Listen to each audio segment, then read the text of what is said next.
In order to choose the best health insurance for you and your family, you have to understand the difference between an HMO, PPO, EPO, and POS health plan. Those are acronyms for the different types of managed care plans available in most areas. Overview: HMO equals Health Maintenance Organization. HMOs tend to have lower monthly premiums and lower cost sharing than plans with fewer network restrictions, but they require primary care provider (PCP) referrals and won't pay for care out of network except in emergencies. PPO equals Preferred Provider Organization. PPOs got that name because they have a network of providers they prefer that you use, but they'll still pay for out-of-network care. Given that they're less restrictive than most other plan types, they tend to have higher monthly premiums and require higher cost sharing. Although PPO plans were a common option in the past, they have become less popular in recent years as health plans reduce the size of their provider networks and increasingly switch to EPOs and HMOs in an effort to control costs. PPOs are still common among employer-sponsored health plans, but have disappeared altogether in the individual insurance market in some states. Individual insurance is the kind you buy on your own, including through the exchange in your state, as opposed to obtaining from an employer. EPO equals Exclusive Provider Organization. EPOs got that name because they have a network of providers they use exclusively. You must stick to providers on that list or the EPO won't pay. However, an EPO generally won't make you get a referral from a primary care physician in order to visit a specialist. Think of an EPO as similar to a PPO but without coverage for out-of-network care.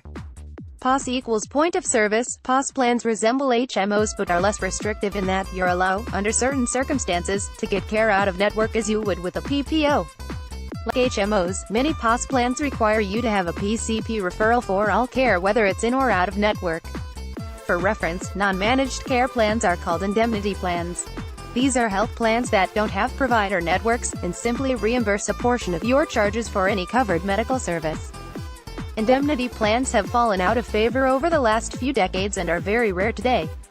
Dental indemnity plans are still common, but virtually all commercial major medical plans utilize managed care. Medical fixed indemnity plans are considered accepted benefits under the Affordable Care Act, and are not subject to its regulations. Coverage under a fixed indemnity plan is not considered minimum essential coverage, which means that people who have these plans are not considered insured, and are subject to the ACA's individual mandate penalty. Note that another frequently used acronym, HSA, does not refer to a type of managed care.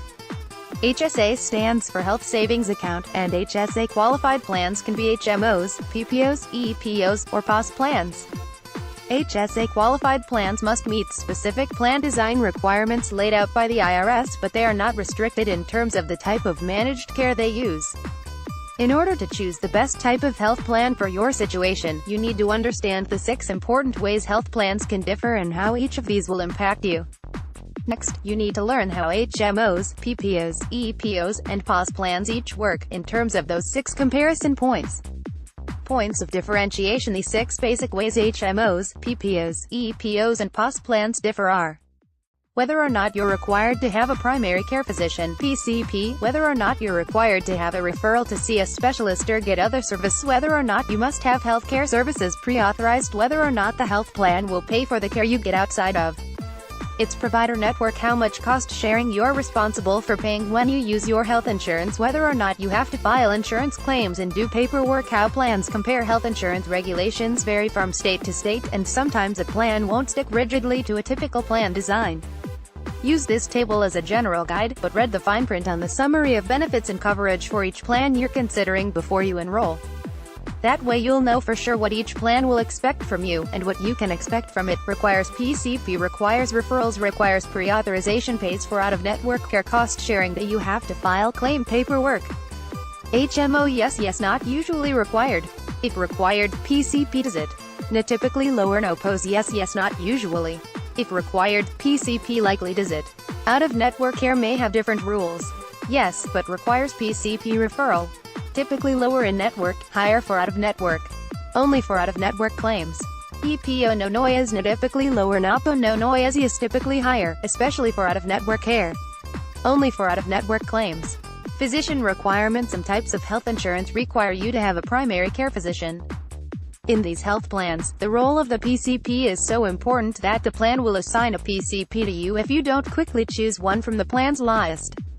HMO and POS plans require a PCP. In these plans, the PCP is your main doctor who also coordinates all of your other healthcare services.